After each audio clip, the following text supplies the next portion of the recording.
200 curiosidades de Los Soprano. Este es el mayor número de datos reunidos sobre la serie, así que si al terminar te gustó el video, con un like me ayudás muchísimo, pero mejor voy al grano. En el primer episodio, la famosa carnicería Satriale, en la que Tony y compañía suelen pasar el tiempo, no existe. En su lugar, donde se reúne el grupo, es en Centannis Meat Market, una carnicería real en Nueva Jersey que se dejó de usar porque no podía cerrar cada vez que se requería filmar. De todas maneras, podemos ver una imagen rápida de Satriale en el montaje de apertura de dicho capítulo. Y es que justamente del primero al resto hubo varias diferencias, como por ejemplo el cambio de apariencia de Meadow, quien al principio literalmente tenía una nariz distinta a la que vemos a partir del segundo, y esto se debe a que el primero de todo fue filmado en el verano de 1997. Y sí, Jamie Lynn Sigler, la encargada de interpretar a la hija de Los Soprano, se operó la nariz después del piloto. James Gandolfini, el mítico Tony, suena claramente diferente a lo que serían los siguientes. Look, it's impossible for me to talk to a psychiatrist.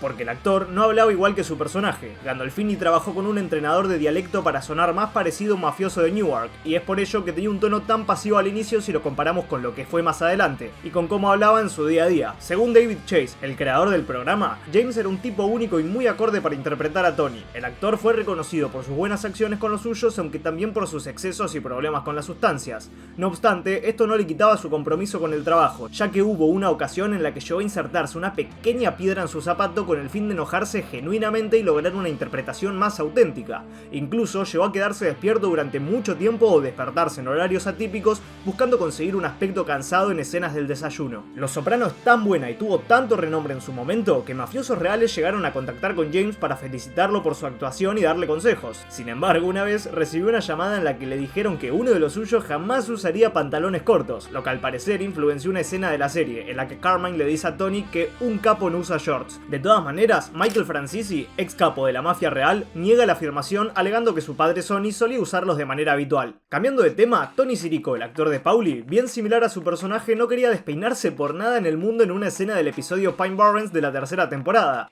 Los productores vieron el momento perfecto para por fin desarmar la perfecta cabellera de Sirico, ya que este no dejaba que nadie toque su cabello y siempre se peinaba él mismo sin necesidad de un equipo que lo ayude. E incluso después de que se suponía que Paulie caía por una colina, el actor seguía sin ceder, hasta que según Terrence Winter, escritor del episodio, de muy mala gana se quitó algunos pelos de su lugar y después de 15 minutos de persuasión, Sirico los insultó y finalmente se despeinó. Este episodio, por cierto, que es el número 11 de la tercera temporada junto al episodio 12 de la quinta, son los dos mejores calificados en IMDb al obtener puntuaciones de 9,7, siendo Pine Barrens considerado por muchos críticos el mejor de la serie, mientras que el anteúltimo episodio, el número 20 de la sexta, completa el podio con una calificación de 9,6. ¿Ustedes qué creen? ¿Están de acuerdo o consideran que hay mejores? La muerte de Christopher se presagia en el 10º episodio de la cuarta temporada cuando Tony, al enterarse que Chris asfixió accidentalmente a Cosette, la perra de Adriana, le dice a su sobrino: debería asfixiarte a ti, pequeño idiota. Ray Liotta, por otro lado, era uno de los principales candidatos para darle vida a Tony Soprano, no obstante rechazó el papel porque no quería comprometerse con una serie. También llegó a estar en conversaciones para interpretar a Ralph, aunque terminó sin aceptar el rol, y al final hizo de lo suyo en la película The Many Saints of Newark, en la que por cierto Michael Gandolfini, hijo de James, da vida a una versión más joven del personaje que lanzó a su padre al estrellato. Volviendo a Paulie, Sirico solo aceptó firmar con el programa si le garantizaban que su personaje no sería una rata, es decir, que jamás informaría a la policía sobre los asuntos de sus compañeros, y es que el actor tuvo su pasado con el crimen. Habiendo estado un tiempo en prisión por robo, el tipo contaba con unos 28 arrestos y ciertos aspectos de la vida real de Sirico, como un breve paso por el ejército, también se agregaron a su personaje. Steve Schirripa, el actor de Bobby Bacala, tuvo que usar un traje de gordo durante la temporada 2 y 3 porque no tenía el volumen que los responsables del programa querían.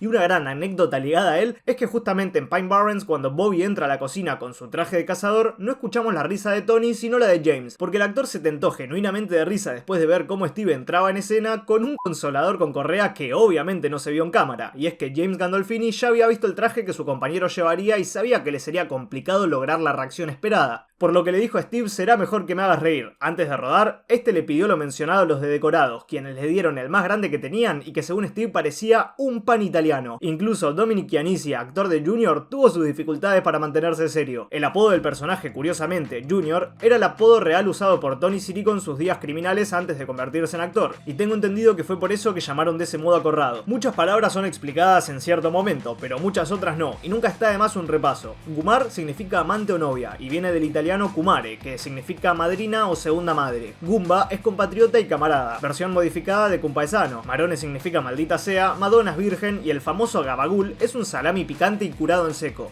Manigot son grandes tubos de pasta que suelen rellenarse con ricota, y podría seguir, pero el resto de palabras son bastante conocidas. Por otra parte, Michael Imperioli, actor de Christopher, no sabía conducir al 100% durante el rodaje del episodio piloto, ni siquiera tenía licencia en aquel entonces. Igualmente, no se lo contó al equipo de producción y filmó todas las escenas de conducción por su cuenta. Cuando en la primera temporada le disparan el pie a un empleado en una panadería, se puede interpretar como un guiño a la película Goodfellas o Buenos Muchachos, donde el personaje de Joe Pesci le hace lo mismo al personaje de Michael. Christopher de alguna manera predijo la muerte de Gandolfini, ya que en el 10º episodio de la cuarta, Chris le dice a Tony: con la forma en la que comes vas a tener un ataque cardíaco cuando tengas 50 años. El actor falleció por dicha causa a los 51 años mientras estaba de vacaciones con su hijo en Roma después de una noche con bastante bebida y comida pesada encima. Con respecto a Lorraine Bracco, la icónica doctora Melfi, en un principio los responsables de Los Soprano querían que interprete a Carmela. Sin embargo, la actriz no quería tener un papel tan parecido a su personaje en Goodfellas y lo rechazó con la intención de no ser encasillada por el resto de su vida en roles de esposa de un mafioso, declarando que interpretar a la psiquiatra le resultaba más desafiante. La inspiración de David Chase para crearla provino de su propia psiquiatra en aquel entonces, la doctora Lorraine Kaufman, quien según el tipo contribuyó al desarrollo psicológico de muchos de sus personajes. Bracco e Imperioli no fueron los únicos miembros del reparto regular que también estuvieron presentes en la película de Scorsese, porque Tony Sirico, Vincent Pastore y Frank Vincent tuvieron un papel en el largometraje, e incluso 10 miembros del reparto recurrente de Los Soprano se pueden ver ahí, mientras que Dominic Iannisi es el único actor importante de Los Soprano que trabajó en El Padrino, dando vida a Johnny Ola en la segunda peli, que si bien Sirico afirma haber sido un extra en dicha película, si no me equivoco no fue verificado. Gandolfini le rogó al autor de la obra que mantuviera vivo a Richie Aprile por lo mucho que disfrutaba trabajar con David Bruval, aunque Chase tomó la decisión que vimos. Mientras James esperaba para filmar la escena en la que tiran el cuerpo de Ralph al agua junto a Imperioli, se tomaron una botella entera de whisky y como estaban claramente borrachos a la hora de rodar, la producción les tuvo que encadenar las piernas a un árbol con fines de evitar que se caigan del acantilado al agua, las cuales cubrieron con tierra y hojas buscando disimularlo. Y algo que me llama la atención con Ralph es que nunca se confirmó que haya sido él quien incendió el establo en el que estaba Pai Omai.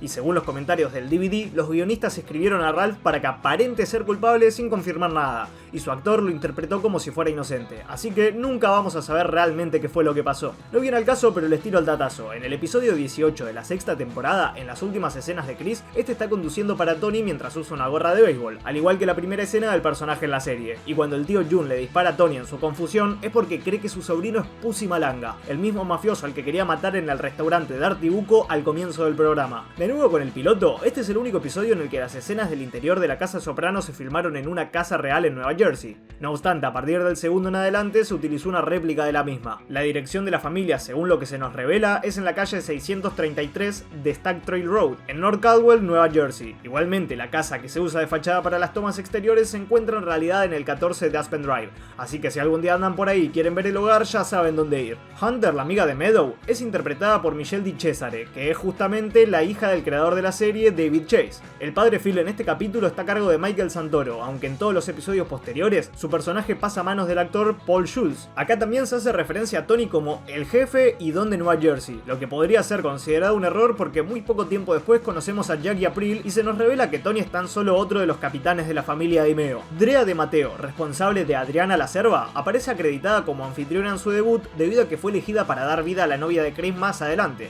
Sin embargo, en el tercer episodio hacen referencia a su trabajo de anfitriona o mesera explicando su aparición en el piloto. Curiosamente, el padre Phil le pide a Carmela la opinión de Tony sobre Goodfellas, lo que llama la atención viendo que tantos del reparto de Los Soprano hacen su aparición en la película, y si bien se menciona más adelante, podemos apreciar que la mayoría de personajes son fanáticos del Padrino, más a ninguno le resulta extraño el parecido de Johnny Ola con el tío Junior. Las naranjas, al igual que en El Padrino, son mala señal. En la segunda película, Vito Corleone compra naranjas antes de que le disparen. Jack Waltz encuentra la cabeza de caballo después de comer naranjas, y Vito muere mientras pela una. Antes del atentado final, Tony compra un jugo de naranja. El agente Harris dice que la operación está muerta después de que Meadow se lleva la lámpara con el micrófono a la universidad, que mientras esto sucede, Tony está tomando un jugo de naranja. Antes de que AJ y sus amigos golpeen a un chico por no pagar sus deudas, este menciona que quiere ir a la Universidad de Syracuse, renombrada entre otras cosas por sus equipos deportivos vestidos de naranja llamados Syracuse Orange. Carmine frente a él tiene un vaso de jugo de naranja antes de su derrame cerebral y así hay más ejemplos. En el episodio en el que Tony está mal del estómago. Funhouse. James Gandolfini pidió hielo y agua fría para poder temblar de verdad en sus escenas. Y por segunda temporada consecutiva, la serie termina con un hombre que cooperó con el FBI al que uno de los hombres de Tony le dice que tome asiento previo a ser asesinado, porque Silvio se lo dice a Pussy cuando bajan a la cubierta del barco, mientras que en la temporada pasada Christopher se lo dice a Jimmy Altieri antes de que Silvio aparezca por detrás y haga lo suyo.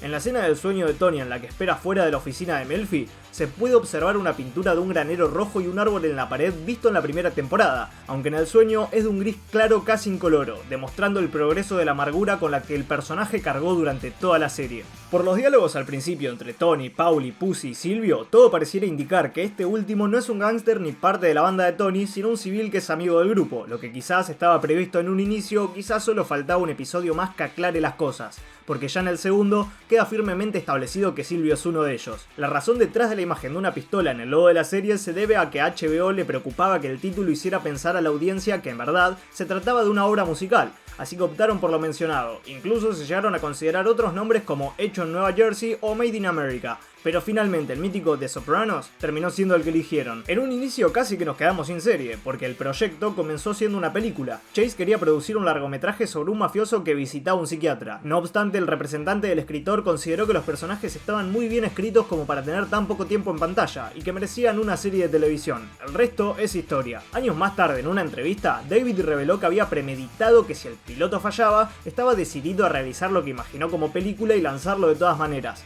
la cual iba a terminar con la escena de Tony intentando asfixiar a su madre con una almohada. En caso de haber sido así, las cosas hubieran cambiado demasiado. Ah, y un datazo súper relevante: en la primera temporada la palabra fuck se dice unas 437 veces, siendo pronunciada por Tony en unas 134 ocasiones. Para la tercera, Chase tenía planeado una trama que se enfocaría en los esfuerzos de Tony por evitar que Lydia testificara en su contra. Sin embargo, debido a la muerte de su actriz Nancy Marchand, el actor tuvo que reescribir gran parte de la temporada. En el comienzo de la misma y último episodio en el que vemos a Nancy, su cara se colocó con CGI encima de un doble de cuerpo dado que ya había fallecido por aquel entonces. Es por eso que Lydia se ve de manera tan poco natural en su escena final. El proyecto se tomó tan en serio que los guionistas investigaron en profundidad los métodos de los mafiosos al blanquear el dinero que generaban. Con el fin de que los métodos de Tony fueran los más realistas posibles, incluso llegaron a contratar al fiscal Dan Castleman para que los asesore en el tema. Cuando se le preguntó a Castleman cuánto se creía que sería el patrimonio real de Tony, afirmó que entre 5 y 6 millones, pero que dicha cantidad fluctuaba por el problema del personaje con el juego. Hablando de juegos, tanto Frank Vincent como Joe Pantoliano y Robert Loggia, actores de Phil, Ralph y Fitch Lamana, prestaron sus voces en el videojuego GTA 3. El último mencionado, en un momento se dice que asesinó a un estibador de Nueva Jersey tan solo porque no le cedió su asiento favorito en un bar, lo cual se basa en un incidente real en el que Nicodemo Scarfo, ex jefe criminal, estuvo involucrado, y Fitch estaba escrito para ser un antagonista de la quinta temporada, aunque a Robert le resultaba difícil recordar y recitar sus líneas, por lo que redujeron su trama. Más adelante le diagnosticaron demencia y Alzheimer. Sus escenas tardaron hasta horas más de lo que debían por sus dificultades, pero se dice que Gandolfini fue un gran apoyo, muy paciente y que lo ayudaba a recitar sus líneas durante todo el rodaje. Al igual que dije, del actor siempre se dijo que a pesar de su vida personal siempre fue muy buena gente y amable con todos los que trabajaba. Drea de Matteo recordó en una ocasión la generosidad de su compañero, alegando que un día fue llamando al resto del elenco principal a su tráiler uno por uno y les dio cheques de unos $30.000 a todos. Cuando le preguntaron por qué lo hizo, les contó que acababan de cerrar un trato por los DVDs de la serie en las que no fueron incluidos. Sin embargo, el actor quiso ser equitativo con los demás, ya que sentía que era injusto ser solo él quien se beneficiaba de ello sin importar su protagonismo en la obra. Por otra parte, el asesinato de Adriana pareciera haberse basado en el asesinato de Teresa Ferrara en el 79. Al igual que el personaje de Drea, Teresa era amante del mafioso Tommy De Simone y se convirtió en informante del gobierno después de que la atraparon vendiendo drogas a un agente encubierto.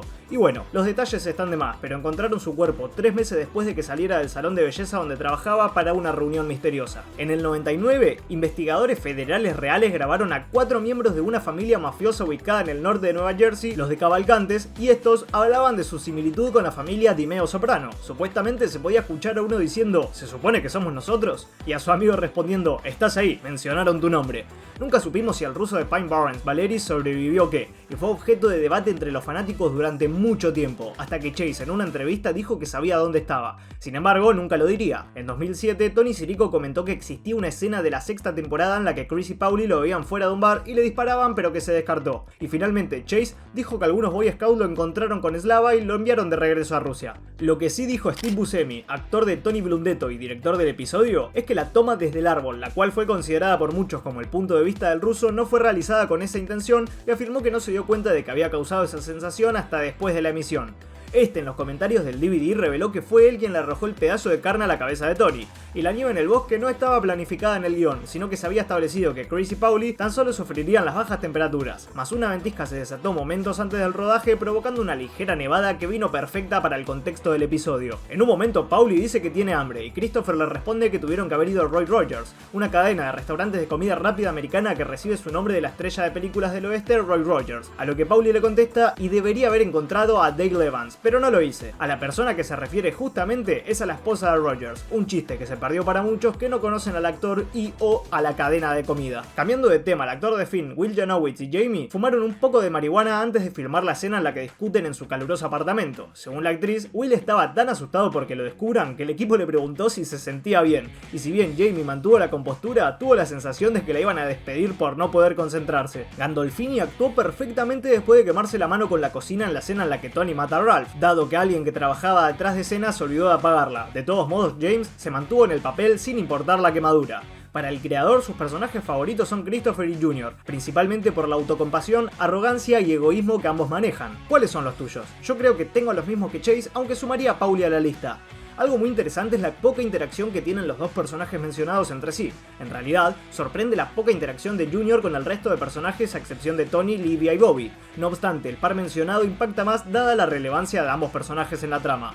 Tony Sirico y Frank Vincent audicionaron para el papel del tío de Los Soprano, que si bien no los consiguieron terminaron con otros roles en la serie, y Steve Schirripa originalmente había hecho la audición buscando el papel del agente del FBI Skip Lipari. Blue Comet, el anteúltimo episodio, tiene varias curiosidades. Una de ellas es que en el refugio podemos ver un recorte de cartón de Silvio en el fondo. Si bien estaba en el hospital, los escritores consideraban que Silvio tenía que estar presente en la escena de alguna manera, por ello hicieron que el recorte pareciera un artículo promocional del Badavín que se guardaba en el refugio. Y que Tony le diga a Carmela que dejó la terapia en Nuevo Vesubio por culpa del vino tinto tiene una conexión con el primer episodio, donde Tony le dice a su mujer que va a empezar la terapia en un restaurante italiano mientras beben unas copas de vino. Con respecto a Melfi, el ex jefe de la mafia, Michael Franzese, dijo que si un jefe mafioso alguna vez visita a un psiquiatra, estaría en el maletero de un coche al final de la semana junto con el doctor.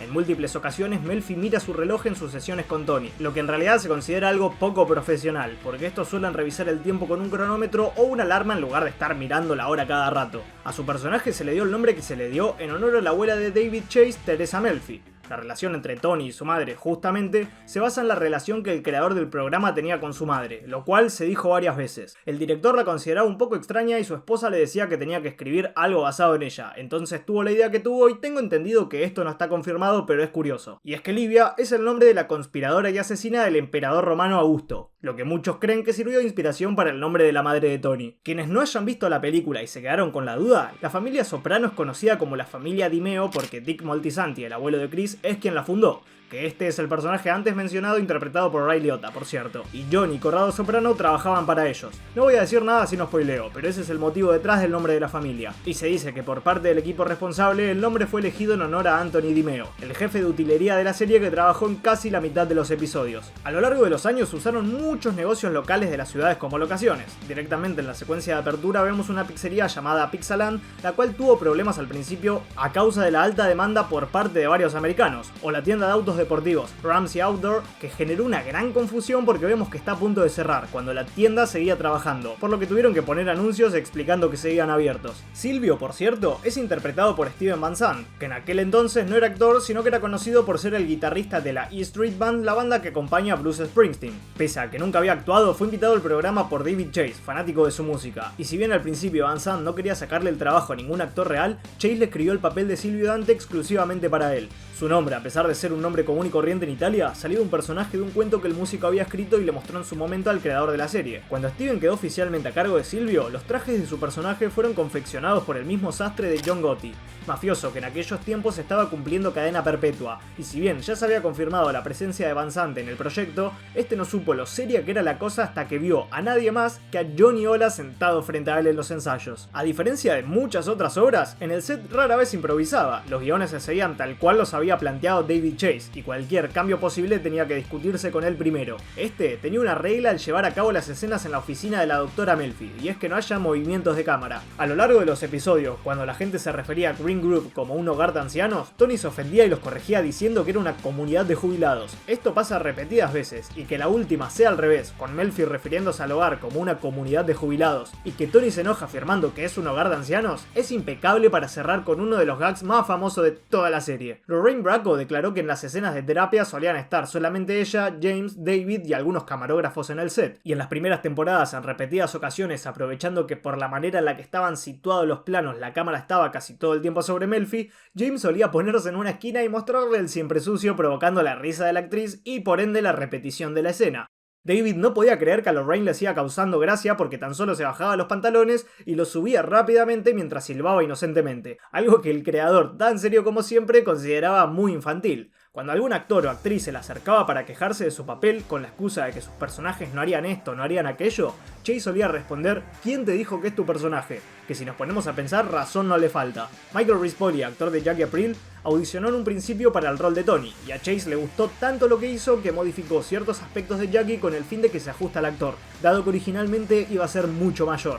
Según Chase, uno de los motivos principales por los que se quedaron con James Gandolfini en su lugar es que a pesar de que los dos eran actores muy agradables y válidos para la cabeza de Los Soprano, Michael era una persona mucho más alegre que James, y Chase tuvo la sensación de que la oscuridad personal del actor encajaría mucho mejor con lo que quería representar. Anthony LaPaglia de igual manera fue considerado desde el principio cuando la serie se presentó a la cadena Fox. Estos creían que el actor tendría más éxito entre las televidentes femeninas, no obstante David se mantuvo firme en que Tony tendría que parecerse más a un padre de familia promedio, y es que haciendo que Tony no destaque mucho en su aspecto, el autor no solo logró que los espectadores se sientan identificados con él, sino que sirvió para representar que lo único que atraía a la gente era el poder que ejercía como jefe de la mafia. El concepto de la familia, la Cosa Nostra, también se refleja en la producción del programa. Tal cual dije, la hija de Chase está presente en 6 episodios. Quien está casada con Steven Van Zandt es Maureen Van Zandt, quien también interpreta a su mujer Gabriela en la ficción. Elizabeth Bracco, hermana de Lorraine, apareció haciendo de Mary Spatafore en 8 episodios. Dominic Iannisi Jr., hijo del actor del tío June, da vida a un soldado de los Lupertazzi, y así hay unos cuantos ejemplos más. Cuando Paulie en un momento dice que vivió en los años 70 cuando los Colombos se enfrentaban, se está refiriendo a una guerra de mafias real de dicha década que involucró a la familia Colombo, específicamente a las batallas entre las facciones lideradas por Joseph Colombo y Crazy Joe Gallo. Para terminar con Pine Barrens, mientras se filmaba el episodio en el norte de New York, Tony Sirico mandó a buscar las almohadas de su cama en Brooklyn porque no le agradaban ni un poco las que había en el hotel en el que se hospedaban. La idea detrás del episodio surgió de un sueño del director Timothy Van Patten, en el que Paul y Christopher se perdían en Pine Barrens, que según Timothy, se debió a que cuando era pequeño su padre le contaba historias sobre el llamado Diablo de Jersey, criatura de la cultura popular estadounidense ligada al lugar mencionado. A pesar de ser considerado uno de los mejores episodios, no ganó ningún premio Emmy. Igualmente, 6 años después, cuando Alan Taylor ganó uno por dirigir otro episodio de Los Soprano, agradeció a Steve Buscemi por su trabajo dirigiendo Pine Barrens. Y no, lamentablemente no está filmado en dicha locación, sino en el Parque Estatal Harriman. Al principio querían hacerlo en el condado de Essex, pero los funcionarios del mismo se lo prohibieron porque creían que el programa perpetuaba estereotipos étnicos negativos. Tony toma Prozac durante casi todo el programa por su terapia, aunque lo vemos constantemente tomando alcohol, por lo que seguramente pocas veces el medicamento le hizo el efecto deseado. En la segunda temporada el número de veces que se dice la palabra con F aumenta llegando a 715, de las cuales 264 pertenecen a Tony y unas 68 a Chris. James Gandolfini también es el único de todo el reparto que aparece en cada uno de los episodios, seguido por Eddie Falco, actriz de Carmela, quien solo está ausente en el tercero de la quinta temporada. Joseph Ganascoli, actor de Vito, apareció como un extra llamado Gino en el 8º episodio de la temporada debut, que a diferencia de Adriana no tuvo explicación alguna. Hablando de Roma, Drea de Matteo no sabía que su personaje sería asesinado hasta que leyó el guión antes de grabar el episodio, lo que habrá sido muy impactante para la actriz, que igualmente no le prohibió lucirse ya que su actuación en su última temporada la hizo ganar un Emmy a Mejor Actriz de Reparto en una serie dramática. Esta tenía que pasar unas 4 horas peinándose y maquillándose antes de rodar cada episodio con fines de lograr su look característico. 2 horas completas eran dedicadas a su cabello, y 1 hora y media solían tardar en aplicar el maquillaje que cubría sus tatuajes. Por otro lado, al igual que el reparto es muy familiar, también es muy italiano, porque la mayoría de ellos tienen ascendencia, siendo Jamie Lynn Sigler, Robert Diller, David Bruval, Nancy Marchand y Jerry Adler los únicos miembros del elenco importantes sin ella, aunque de todas maneras no se supone que Hesh la tenga. Aprovechando que nombré a su actor, el personaje de AJ se ganó el 10º puesto en la lista de los 10 peores chicos de televisión realizada por TV Guide en 2005. Casi siempre que tiene un momento padre e hijo con Tony en el que no se están peleando o algo parecido, suelen compartir una pizza entera en la mayoría de ocasiones. La J en su nombre, además de Junior, se debe a John, dado que este es tanto su segundo nombre como el de su padre, el de Silvio es Manfred y el de Pauli es Paul, dado que el primer nombre de este es Peter. Los segundos nombres de la familia Soprano fueron considerados un error por muchos italianos, porque en sus tradiciones suelen darle al primogénito el mismo nombre que tiene su abuelo, y lo mismo sucede con las mujeres. Siguiendo eso, Meduc debería haberse llamado Olivia o Mary, o al menos uno de los dos tuvo que haber sido su segundo nombre, aunque al parecer esta costumbre no se siguió ni con ella ni con su hermano. Otro cambio con respecto al resto de la serie es la actriz de Irina, quien originalmente fue interpretada por Siberia Federico y más tarde por la ucraniana Oksana Lada. La canción que suena durante la escena en la que Tony se desmaya por primera vez es la que está viendo en pantalla, que no me quiero arriesgar a pronunciar eso, y vuelve a sonar más tarde. Esta canción también suena en el final del 5º episodio de la 5ª temporada. La banda sonora de la serie, por cierto, estuvo a cargo de Alabama 3, banda británica que cuenta con un miembro que es hijo de Bruce Reynolds, un conocido gángster de London que ganó fama por el robo de 2 millones de libras en 1963. Si se preguntaron cuántos muertos hubo en acción a lo largo de las 6 temporadas, que yo sé que no, pero igual les cuento, la respuesta es 92. Exceptuando Junior, Paul y Larry Boy, todos los miembros de la familia Soprano que se dirigen a Tony como Anthony en algún punto terminaron muriendo. Al momento de audicionar, Jamie Lynn Sigler fue con intenciones de cantar, ya que al no saber nada sobre la premisa y por el título que tiene, dio por hecho que se trataría de cantantes de ópera. Max Casella, el actor de Benny, había audicionado buscando los papeles de Jackie Aprile Jr. y Matt Bevilacqua, y por suerte suya no se quedó con ninguno, porque mientras estos dos duraron una temporada, Benny permaneció hasta el final. Dos errores muy comentados son que hay varias ocasiones en las que personajes disparan pistolas semiautomáticas que claramente son de teatro, porque se puede observar como casi nunca se mueve la corredera. Y si bien la serie transcurre en Nueva Jersey, vemos a varios personajes de Nueva York, que entre todos no hay ni uno de ellos que hable con acento neoyorquino. Con respecto al último episodio para realizar la muerte de Phil Leotardo, el todoterreno que lo atropelló fue empujado manualmente por el equipo y encadenado con fines de que pase muy cerca de la cabeza real del actor, mientras que una protésica fue cambiada en el momento exacto. Según Frank Vincent, se hicieron entre 10 y 12 copias de su cabeza y al terminar le regalaron una al actor, quien se la dio a su hija y esta terminó colocándola en la ventana de su casa como decoración en un Halloween. El final que vimos no fue el primero que se planeó, porque Chase en un principio pensó en que como Tony en la apertura de cada episodio regresa desde Nueva York a Nueva Jersey, podría ser que la última sea al revés, una escena de Tony yendo hacia una reunión en la otra ciudad, y al pasar su auto por un túnel se oscurecería la pantalla y jamás lo veríamos salir de ahí, indicándonos que fue asesinado por otra familia. Y si bien la última escena fue objeto de debate durante muchos años, en 2021 Chase confirmó que Tony murió, aunque en 2023 lo negó, así que supongo que quedará nuestra interpretación. Uno de los principales sospechosos de haber terminado con Tony es el tipo con una chaqueta de Members Only que entra al baño. Curiosamente se cree que podría ser un pariente o un amigo de Eugene Pontecorvo, ya que el personaje se quitó la vida en el episodio titulado Members Only y si no me equivoco lo podemos ver usando una chaqueta similar. Y la casi muerte de Chris al principio del programa genera más sospechas alrededor del tipo, porque le dice a Tony que fue al infierno y que vio cómo era, explicando que te golpean una y otra vez todos los días y además menciona una advertencia sobre las 3 en punto. En caso de que la teoría del hombre del baño sea cierta, a Tony le dispararon desde las 3 en punto, que encima es una referencia a la escena del Padrino que más le gustaba a Tony, debido a que en un momento AJ dice que la escena favorita del film de su padre es cuando Michael Corleone mataba a mafiosos rivales entrando en un restaurante yendo al baño a buscar un arma escondida. Y esto ya me parece rebuscado, pero lo leí y me llamó la atención, así que lo agrego a ver qué opinan. Cuando Tony entra al restaurante, mira hacia adentro y la escena pasa inmediatamente a Tony sentado. No vemos ni cómo se quita la chaqueta ni cómo camina hacia la mesa, lo que algunos interpretaron tal cual un Tony que se ve a sí mismo desde la puerta del restaurante, al igual que dijo Chris, siendo golpeado, que en realidad sería la condena de ver su propia muerte, aunque repito, me parece muy rebuscado y no creo que sea así. Otro sospechoso durante todos estos años fue Patsy Parisi, quien evidentemente no lo asesinó, pero sí que pudo haber sido un instigador, debido a que en el pasado ya había intentado matarlo por lo que el jefe le hizo a su hermano gemelo, y aparte tenía una actitud extraña llegando al final. Si bien a mí me convence más la del amigo o el pariente de Eugene, esta es una teoría bastante probable. Si se preguntaron qué pasó con sus televisores en el final, quédense tranquilos porque hasta el mismo reparto de la serie tuvo la misma sensación. Drea de Matteo llamó a algunos preguntando si se le acababa de romper la televisión. Y después sigo con el final. La serie es tan aclamada que ocupó altos puestos en varias listas importantes, como el primero entre las 101 mejores series de televisión en el Writer's Guild of America. Primero como el mejor programa de todos los tiempos según Rolling Stones, tercero entre los mejores 50 de la revista Empire e incluso en pleno 2024 está en el puesto 27 de las series más populares según IMDb. Para 2007, el personal de la serie acumulaba 6 premios Emmy en múltiples categorías, y todas las temporadas, a excepción de la segunda, ganaron una por el guión. Aparte, Los Soprano es la primera serie de televisión por cable en ganar el premio a la mejor serie dramática. Se notaba su calidad desde el piloto porque Gandolfini obtuvo la primera nominación a Emmy de toda su carrera por dicho episodio, y también ganó uno de estos premios en la categoría de mejor edición de imágenes con una sola cámara. Yendo hacia otro lado, Michael Imperioli contó que en un momento filmaron una escena en la que todos los presentes comían albóndigas, y la filmaron tantas veces que todos terminaron completamente hartos de ellas. Esa misma noche el elenco decidió salir a cenar juntos a un restaurante italiano y para la desgracia de todos, el chef salió muy emocionado diciendo que ni siquiera miren el menú, porque les había preparado algo especial para todos, auténticas albóndigas italianas hechas a mano. El responsable de Chris es el único miembro importante del reparto que también recibió créditos por la escritura de Los Soprano, habiendo hecho lo propio en 5 episodios.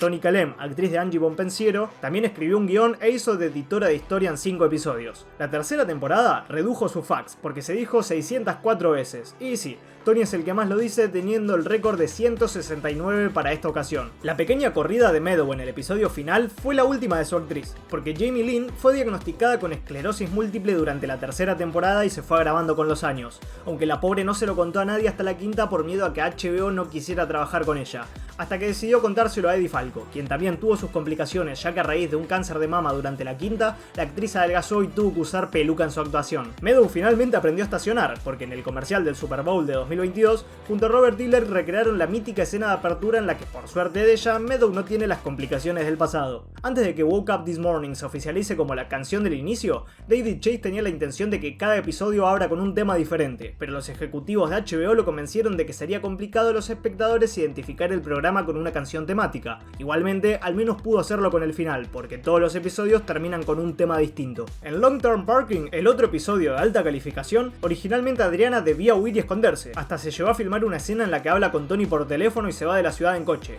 Sin embargo, Chase cambió de opinión y asesinó a su personaje.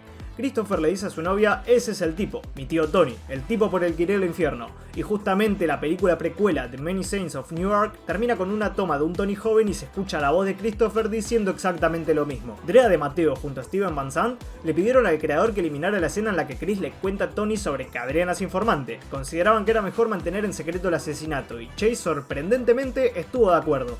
Más tarde se usó la escena en el 9º episodio de la 6ª temporada como flashback. Chris golpea a JT Dolan en cada episodio en el que aparece hasta que finalmente lo mata en la 6ª temporada. Además de la palabra con F, hay una que se pronuncia en el 90% de los capítulos, que sí, es balls. You got some set of balls, you know that? If I had any balls. Why the fuck are you busting my balls? Breaking your kid's balls. A sledgehammer to my balls. Before I was breaking balls.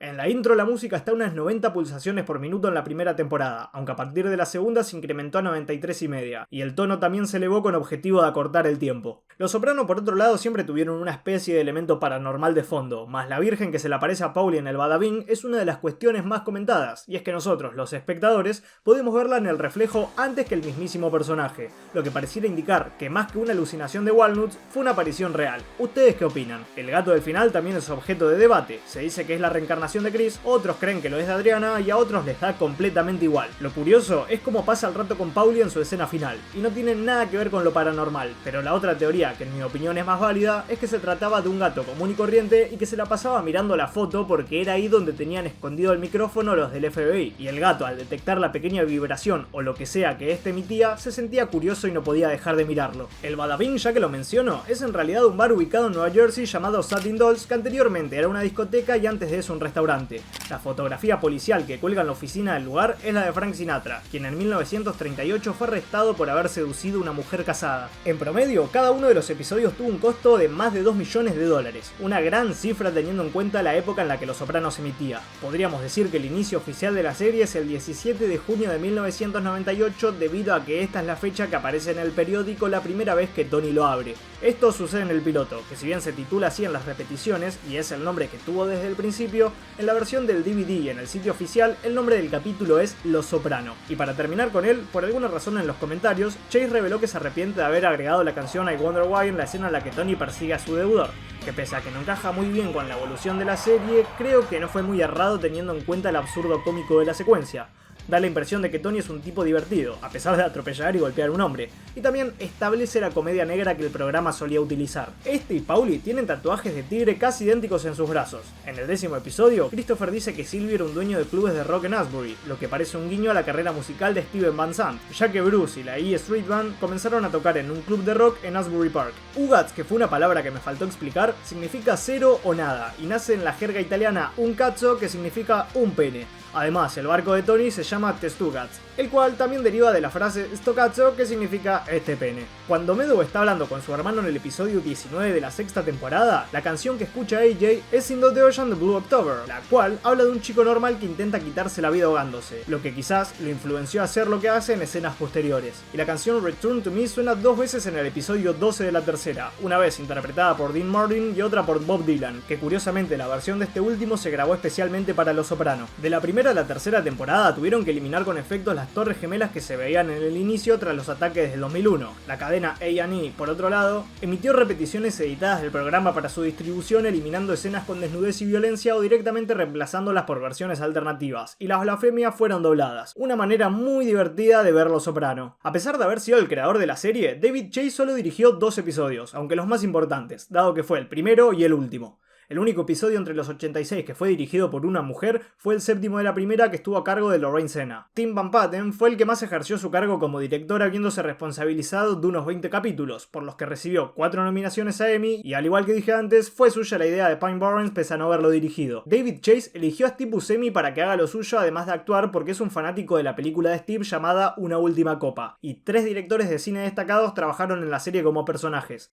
Peter Bogdanovich interpretaba al psicólogo Elliot, Steve Buscemi, tal cual expliqué, y Jon Favreau apareció haciendo de sí mismo en la 2ª temporada. Y bueno, no vimos a Martin Scorsese, más sí a alguien interpretándolo, justamente en el 2º episodio, cuando se supone que Scorsese es visto entrando a un club. Aprovechando que lo menciono, Scorsese admitió que vio algún que otro episodio, pero que le costó engancharse a Los Soprano porque retrata una cultura de gángster de una generación diferente con la que creció y se acostumbró. La actriz de la doctora Melfi tiene un problema con la inicial J y el apellido Rossi, porque quien viola a la doctora se llama Jesús Rossi, y en la película de Buenos Muchachos, al personaje de Lorraine Bracco le meten los cuernos con Janice Rossi, que no sé si fue un guiño o una coincidencia. Algunos errores más son que el hijo de Bobby aparezca como Bobby Bacalieri Jr. cuando en realidad debería de ser Bobby Bacalieri III. Meadow junto a AJ van a la escuela privada Verbum Day, sin embargo ni ellos ni los otros estudiantes tienen los uniformes que suelen exigir este tipo de instituciones. En múltiples ocasiones vemos a ex convictos como Phil Leotardo visitar a prisioneros en la cárcel, lo que está mal, debido a que solo se permite en caso de ser parientes consanguíneos en la mayoría de sistemas penitenciarios. Cuando Janice dispara a Richie, si prestamos atención se puede ver a un ayudante volcando la silla, y esto es bastante irrelevante, pero en la tercera temporada, Paulie dice que la residencia de ancianos Green Group cuesta unos $8.000 al mes, aunque en la sexta el costo pasa a ser de $4.000. Por otra parte, en un principio casi que no tenemos Tony. Bueno, sí, pero con otro nombre, ya que el primero que se le ocurrió a Chase fue Tommy Soprano, y en la 4ª temporada el fax se sigue reduciendo, porque se dice 425 veces, entre las que 155 pertenecen al protagonista. Aparte de otras cosas, se nota que junto a AJ son padre e hijo porque siempre que son acusados de mentir, ambos responden "te lo dije". En varios episodios se escucha un chirrido agudo en escenas al exterior, que si bien parecía algo inexplicable en su momento, se trataba del sonido de las líneas 7 Flushing Local y Flushing Express, 2 servicios de tránsito rápido de los sistemas de trenes de Nueva York. Para Chase, la trama de separación entre Carmela y Tony no era creíble porque los mafiosos y sus esposas generalmente no se divorcian, aunque considera que funcionó a la perfección dramáticamente.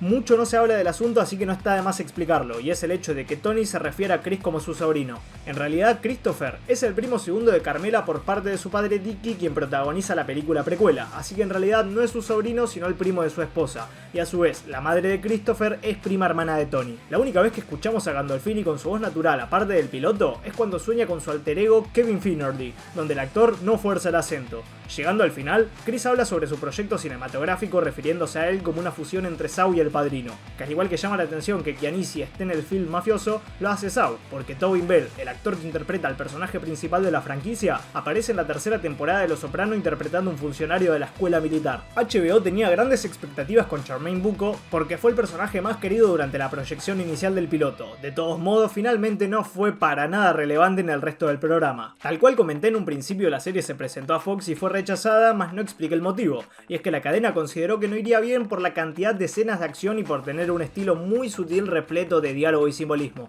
Yo creo que se deben estar arrepintiendo hoy en día. ¿Ustedes qué opinan? La película de HBO, Gotti, es otra cargada de actores de Los Soprano, dado que cuenta con Frank Vincent, Tony Sirico, Dominic Chianesi y Vincent Pastore. La cadena tuvo problemas con Chase porque querían reducir a la mitad el salario de Dominic cuando se enteraron que el tío Junior no tendría tanto tiempo de pantalla tras la segunda temporada, lo que enfureció al creador, quien alegaba que en lugar de recompensarlo por haberlos ayudado a alcanzar tal punto de reconocimiento, intentaban reducir sus ganancias. Aunque el actor, bien tranquilo como siempre, le dijo a David que se quede tranquilo y que creía que todo saldría bien. Chase declaró que John Kennedy, su familia y su administración fueron fuente de inspiración e influencia para muchos aspectos de la serie, lo que se nota en varias instancias, sobre todo alrededor del personaje de Junior. Se cree que Hesh se inspiró en Morris Levy, el fundador de Roulette Records y ex propietario del club nocturno Birdland en Nueva York. Levy colaboraba con figuras de alto rango de la mafia de la ciudad, y hay ciertas cosas respecto al asunto sobre las cuales seguramente puedan conocer más en internet, porque si explico todo el video termina mañana. Antes de elegir Imperioli para dar vida a Christopher Moltisanti, Christian Meilen era un actor que estaba cerca de quedarse con el papel. Finalmente le dio voz al hijo de Big Pussy en el videojuego de Los Soprano de 2006, porque sí, también tienen uno. Gandolfini, en cambio, fue elegido en gran parte por su actuación en Get Shorty, película con la que lo conoció David Chase. Pese a su creador, este último afirmó nunca haber visto la serie a excepción de episodios sueltos o partes específicas con el fin de refrescar su memoria o investigar algo para seguir con su trabajo. Joseph Sirao y Rocco Sisto, intérpretes de los hermanos Johnny Boy Jr. Soprano, aparecieron como miembros de la misma familia en Carlitos Way. Tan buen reparto tuvo la serie que el elenco ocupó el puesto número 9 en la lista anual de Celebrity 100 de la revista Forbes en 2006, y la razón detrás de que la actriz de Meadow haya sido acreditada como Jamie Lynn Discala solo en la quinta temporada fue porque se casó con su manager AJ Discala, de quien se separó rápidamente, dado que en la sexta retomó su apellido de soltera. Justamente en la quinta, fuck se dice 600 veces, siendo de nuevo Tony el que más la pronuncia, ya que lo dice en 195 ocasiones, y en la sexta, por último, hay unas 452 palabras con F, de las cuales 125 pertenecen al protagonista. El famoso hogar de ancianos Green Grove está basado en Green Hill, que además las escenas de dicho lugar se filmaron justamente ahí. Y terminemos con unos cuantos datos del final. Este episodio fue visto por nada más y nada menos que por 11.9 millones de espectadores en su estreno el 10 de junio de 2007. Cuando el FBI observa el funeral de Bobby a través de sus monitores, se ve que la lápida también tiene el nombre de Karen, lo que indica que Bobby fue enterrado junto a su primera esposa sin importar su matrimonio con Janice. Y en la última conversación de Tony con el tío Junior, su sobrino se refiere a su trabajo como esta cosa nuestra o Our Thing, lo que es una traducción casi literal de la Cosa Nostra, el nombre con el que se conoce a la mafia siciliana. Si bien muchos consideran que Los Soprano no tiene un final definitivo, podríamos considerar el cierre del ciclo cuando Melfi determina que no hay ayuda para un sociópata crónico como Tony, que seguía haciendo lo mismo que al inicio con tal de enriquecerse a sí mismo y a los suyos con sus actos ilegales y riesgosos. Así que ella, terminando su relación con su paciente, podría ser una conclusión de la serie a pesar de no ser la última escena. Todo indica que Carlo resultó ser un informante, lo que es muy acorde a su actor, Arthur J. Nascarella, quien había servido durante 20 años a la Fuerza Policial de Nueva York y 8 años al Cuerpo de Marines de los Estados Unidos antes de la serie. Después de descartar su final del túnel, Chase quería que en lugar de los créditos finales, la pantalla se quede en blanco o que el negro dure unos 3 minutos sin texto ni créditos algunos, aunque no obtuvo el permiso necesario para hacerlo. En la visita a Tony a Silvio en el hospital, la televisión está reproduciendo la película Little Miss Sunshine. Paul Dano, una de las estrellas del largometraje, aparece como Patrick, el amigo de AJ, y que June le responda a Janice, Hotel Ambassador, cuando esta le comenta que Bobby falleció, es otra influencia de la familia Kennedy, porque Bobby Kennedy, hermano de John, fue asesinado en dicho hotel en 1968. En cuanto a la canción del final, Chase dudaba si usar Love and Happiness o Don't Stop Believing, y eligió la última cuando notó que la mayoría odiaba la canción. Chase declaró que no fue para hacerles la contra, sino que notó que provocaba una fuerte reacción. Además, él considera que la película nunca termina, sigue, sigue y sigue, queriendo indicar qué es lo que pasa con el universo. Sigue y sigue, al igual que la vida de Tony Soprano, la cual al parecer se termina. No obstante, la Tierra sigue girando y todos continúan sus vidas a pesar de la ausencia de una figura tan importante como lo era el protagonista. El autor agregó, puede que tú no sigas, pero el universo seguirá y seguirá. la película seguirá. La canción aparte fue usada de eje central de la secuencia, ya que cuando la letra habla de una chica de pueblo enfoca a Carmela y cuando habla de un chico de la ciudad enfoca a Tony. Curiosamente, la canción fue un éxito después de su uso en la serie, llegando al número 1 en la lista de descargas en Irlanda y subiendo a altas posiciones de popularidad en varios países. Sin importar lo buena que es, hasta Gandolfini quedó confundido después de leer el guión final. Según Bracco, no lo podía creer y preguntó en shock: ¿eso es todo? Como todos los demás. Y algo muy loco es la posibilidad de que Paulie haya sido quien traicionó a Tony orquestando su asesinato. No solo por la tensa relación que estos dos tuvieron en la última temporada y por el hecho de que Tony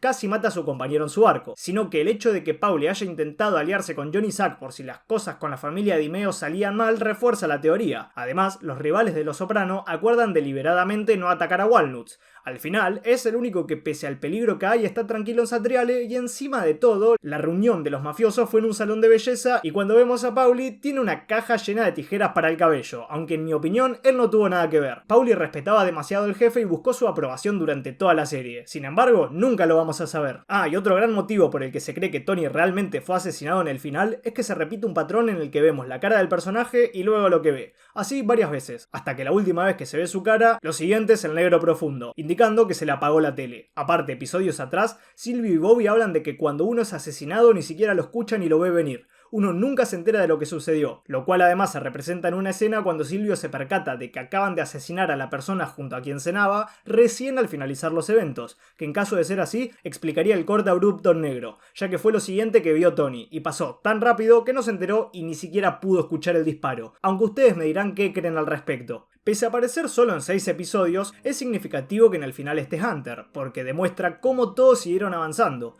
demuestra cómo un personaje alegre y normal que no tenía nada que ver con la mafia termina teniendo un futuro mucho mejor que cualquier otro personaje. Sin importar que al principio parecía que no iba a llegar a nada y que Meadow y su familia gozaban mucho más que ella, Hunter es un recordatorio distante de lo que eran los Soprano, una familia feliz que organizaba barbacoas, interactuaban con sus vecinos y demás. Y a su vez un recordatorio de aquellos a quienes abandonaron mientras la mafia devoraba cada una de sus existencias. Hunter no solo vive la vida del vagabundo feliz que Tony lamenta no haber podido vivir, sino que a diferencia de los demás, puede tener redención. A los Soprano la mafia no solo no les permite vivir sus vidas despreocupadas de clase alta que llevaban en las primeras temporadas, sino que no les da nada a cambio y encima les quita.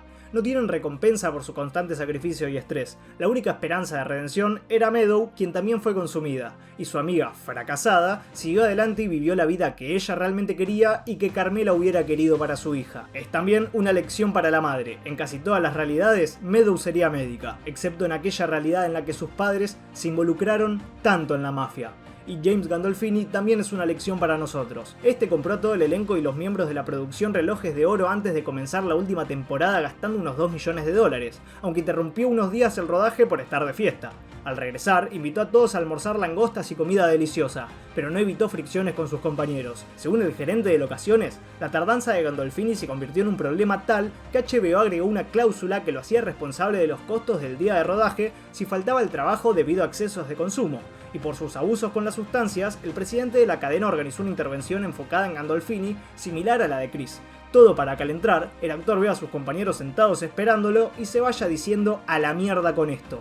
No sin antes voltear ante la llamada de todos y decirle despídeme al jefe de jefes mientras se iba sin importarle nada. Un tipo que quería renunciar todos los días, pero que seguía adelante. Se veía sobrepasado por las exigencias en las filmaciones de la serie, pero cumplía con ellas. James fue un tipo que sin importar sus problemas y su oscuridad personal, hizo todo lo posible para no llevarla hacia los demás, e incluso intentaba remediar sus errores. A su manera, pero lo intentaba. Porque como dijo Mark Carmine, jefe de locaciones, todos estaban dispuestos a soportar el caos. Porque Gandolfini, más que ningún otro a excepción de Chase, es quien hizo que Los Soprano fuera lo que fue, con sus rasgos expresivos, sus ricas interpretaciones y sus gestos, al mismo tiempo amenazantes y comedidos. Y hasta acá llegué. Este video se extendió mucho y me parece que me pasé de las 200, aunque espero que haya sido positivo para ustedes. Los Soprano es una serie tremenda y llena de detalles, que incluso podría llegar a reunir unas 100 curiosidades de cada temporada individual. Así que si te gustaría ver uno, no te olvides de dejar tu like para hacérmelo saber, que además me ayuda mucho porque YouTube ve que el video gusta y lo recomienda más. Si quieren saber 100 datos enfocados en la primera temporada, este video tiene que llegar a 5000 me gusta. Habiendo dicho esto, larga vida a Los Soprano. Muchísimas gracias a todos por haber llegado hasta esta parte y te veo en la próxima con más data de tu serie o peli favorita.